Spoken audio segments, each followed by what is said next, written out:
ইতিমধ্যেই পশ্চিমী ঝঞ্ঝার একটি প্রভাব রয়েছে, যার ফলে কিন্তু উত্তরে হাওয়া প্রবেশ করতে বাধা পাচ্ছে, যার ফলস্বরূপ কলকাতা সহ বিভিন্ন জেলাগুলিতে কিছুটা হলেও তাপমাত্রা কিন্তু বেড়েছে।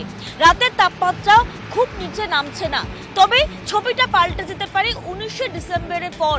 19শে ডিসেম্বরের পর থেকে কিন্তু কলকাতা সহ বিভিন্ন দক্ষিণের জেলাগুলিতে তাপমাত্রা যথেষ্ট পরিমাণে নামতে পারে, এমনটাই জানাচ্ছে হাওয়া অফিস।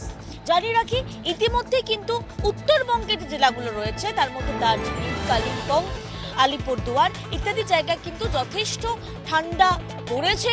দার্জিলিংয়ে 5 ডিগ্রি পর্যন্ত সর্বনিম্ন তাপমাত্রা নেমে এসেছে। একই সঙ্গে ঘন কুয়াশার দাপট চলছে উত্তরবঙ্গ জুড়ে, যার ফলস্বরূপ বহু ক্ষেত্রে ট্রেন লেটও করেছে, ট্রেন ছাড়তেও লেট করছে। ক্যামেরায় সঞ্জয় নাইয়ার সঙ্গে পিঙ্কি অধিকারী, রিপাবলিক বাংলা।